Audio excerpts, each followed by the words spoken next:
ಮಾನ್ಯ ಮುಖ್ಯಮಂತ್ರಿಗಳೇ, ರೈತರ ಪರವಾಗಿ ನಿಲ್ತೀರಾ ಅಂತ ಸಿದ್ದರಾಮಯ್ಯನವರನ್ನ ಪ್ರಶ್ನಿಸಿದ ಪ್ರಕಾಶ್ ರಾಜ್. ಸಿದ್ದರಾಮಯ್ಯನವರು ಅವತ್ತಾಡಿದ್ದ ಮಾತನ್ನ ಇವತ್ತು ಪೋಸ್ಟ್ ಮಾಡಿದ ಪ್ರಕಾಶ್ ರಾಜ್.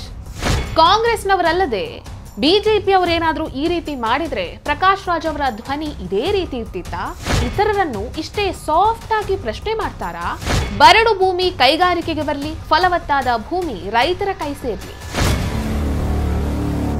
ನಮಸ್ಕಾರ. ಫಾರ್ ಅ ಚೇಂಜ್ ನಮ್ಮ ಜಸ್ಟ್ ಆಸ್ಕಿಂಗ್ ಪ್ರಕಾಶ್ ರಾಜ್ ಅವರು ನಾವು ಅವರ ಬಗ್ಗೆ ಬಹಳ ಪ್ರೀತಿಯಿಂದ ಮಾತನಾಡಬಹುದಾದಂತಹ ಒಂದು ಒಳ್ಳೆ ಕೆಲಸವನ್ನ ಮಾಡಿದ್ದಾರೆ. ರಾಜಕೀಯವಾಗಿ ಆಸ್ ಆನ್ ಆಕ್ಟಿವಿಸ್ಟ್ ಆಗಿ ಬಹಳ ದಿನಗಳ ನಂತರ ಒಂದು ಒಳ್ಳೆ ಕೆಲಸವನ್ನ ಅವರು ಮಾಡಿದ್ದಾರೆ.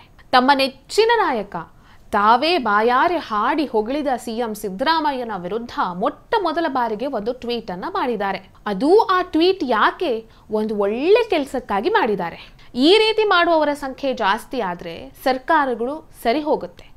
ಭಟ್ಟಂಗಿತನವನ್ನ ಬಿಟ್ಟು ವಸ್ತುನಿಷ್ಠವಾಗಿ ಮಾತನಾಡೋದಕ್ಕೆ ಶುರು ಮಾಡಿದ್ರೆ ಒಳ್ಳೆ ಒಳ್ಳೆ ಕೆಲಸಗಳಾಗುತ್ತೆ. ಪ್ರಕಾಶ್ ರಾಜ್ ಅವರು ಏನ್ ಮಾಡಿದ್ರು ಅಂತ ಹೇಳಿದ್ರೆ, ದೇವನಹಳ್ಳಿಯ 1777 ಎಕರೆ ಫಲವತ್ತಾದ ಭೂಮಿಯನ್ನ ಕೈಗಾರಿಕೆ ನಿರ್ಮಿಸುವುದಕ್ಕಾಗಿ ರಾಜ್ಯ ಸರ್ಕಾರ ಸ್ವಾಧೀನಪಡಿಸಿಕೊಳ್ಳುವುದಕ್ಕೆ ಮುಂದಾಗಿತ್ತು. ಇದನ್ನ ಖಂಡಿಸಿ ಸಾವಿರಾರು ರೈತರು ಪ್ರತಿಭಟನೆಯನ್ನ ಮಾಡೋದಕ್ಕೆ ಶುರು ಮಾಡಿದ್ರು. ರೈತರ ಈ ಧರಣಿಗೆ ಪ್ರಕಾಶ್ ರಾಜ್ ಅವರು ಬೆಂಬಲವನ್ನ ಸೂಚಿಸಿದ್ದಾರೆ, ರೈತರ ಪರವಾಗಿ ಮಾತನಾಡಿದ್ದಾರೆ. ಸಿಎಂ ಸಿದ್ದರಾಮಯ್ಯನವರಿಗೆ ಅವರ ಹಳೆಯ ಮಾತುಗಳನ್ನ ನೆನಪಿಸುವಂತಹ ಕೆಲಸವನ್ನ ಪ್ರಕಾಶ್ ರಾಜ್ ಮಾಡಿದ್ದಾರೆ. ಈ ಹಿಂದೆ ಸಿದ್ದರಾಮಯ್ಯನವರು ಮಾತನಾಡಿದಂತಹ ಮಾತುಗಳನ್ನ ಪೋಸ್ಟ್ ಮಾಡಿ ಈ ಹಿಂದೆ ಇದ್ದಂತಹ ಸಿದ್ದರಾಮಯ್ಯನವರಿಗೂ ಈಗಿರುವ ಸಿದ್ದರಾಮಯ್ಯನವರಿಗೂ ವ್ಯತ್ಯಾಸವನ್ನ ತೋರಿಸಿದ್ದಾರೆ. ಕಾಂಗ್ರೆಸ್ ಸರ್ಕಾರದವರೇ, ಮಾನ್ಯ ಮುಖ್ಯಮಂತ್ರಿಗಳೇ, ನೀವು ಕೊಟ್ಟ ಮಾತಿನಂತೆ ನಡ್ಕೊಳ್ತೀರಾ, ರೈತರ ಪರವಾಗಿ ನಿಲ್ತೀರಾ ಅಂತ ಪ್ರಶ್ನಿಸಿದ್ದಾರೆ. ಹಾಗಾದ್ರೆ ಪ್ರಕಾಶ್ ರಾಜ್ ಅವರು ಪೋಸ್ಟ್ ಮಾಡಿರುವಂತಹ ವಿಡಿಯೋದಲ್ಲಿ ಏನಿದೆ, ಅವರು ಏನಂತ ಬರ್ಕೊಂಡಿದ್ದಾರೆ, ಒಂದ್ಸಲ ನೀವು ನೋಡಿ. ಇವತ್ತು ನೀವೆಲ್ಲರೂ ಕೂಡ ಸರ್ಕಾರ ಮಾಡ್ತಾ ಇರ್ತಕ್ಕಂಥ ಭೂಸ್ವಾಧೀನವನ್ನ ವಿರೋಧ ಮಾಡಿ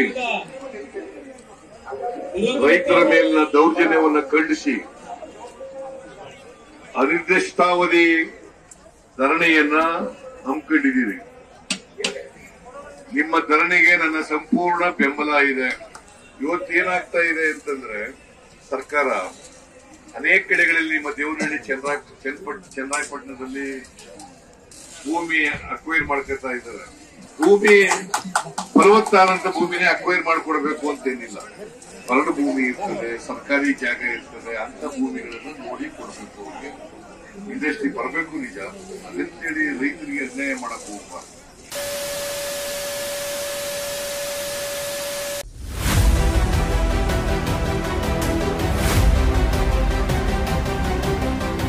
ಪ್ರಕಾಶ್ ರಾಜ್ ಅವರೇ, ನೀವು ಬಹಳ ಒಳ್ಳೆ ಕೆಲಸವನ್ನ ಮಾಡಿದಿರ, ನಿಮ್ಗೆ ಹ್ಯಾಟ್ಸ್ ಆಫ್. ಆದ್ರೆ ಇದೇ ಕೆಲಸವನ್ನ ಬಿಜೆಪಿಯ ಯಾವುದಾದ್ರೂ ನಾಯಕರು ಮಾಡಿದ್ರೆ ಅವರಿಗೂ ಕೂಡ ನೀವು ಇದೇ ರೀತಿ ಸಾಫ್ಟ್ ಆಗಿ ಹೇಳ್ತಿದ್ರಾ?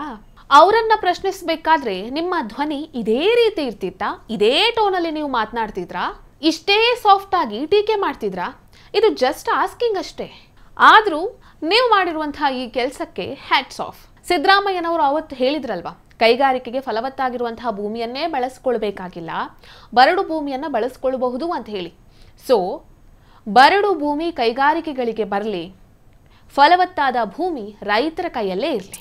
ಈ ವಿಡಿಯೋ ನಿಮಗೆ ಇಷ್ಟ ಆಗಿದ್ದಲ್ಲಿ ಲೈಕ್ ಮಾಡಿ, ಶೇರ್ ಮಾಡಿ, ಕಮೆಂಟ್ ಮಾಡಿ. ನೀವಿನ್ನೂ ನಮ್ಮ ಹೊಸತಿಗದ್ದ ಡಿಜಿಟಲ್ ಚಾನೆಲ್ ಅನ್ನ ಸಬ್ಸ್ಕ್ರೈಬ್ ಮಾಡಲಿಲ್ಲ ಅಂದ್ರೆ ದಯವಿಟ್ಟು ಸಬ್ಸ್ಕ್ರೈಬ್ ಮಾಡಿ. ಹೆಚ್ಚಿನ ಮಾಹಿತಿಗಾಗಿ ಪಕ್ಕದಲ್ಲೇ ಇರುವಂತಹ ಬೆಲ್ ಐಕನ್ ಅನ್ನ ಪ್ರೆಸ್ ಮಾಡಿ.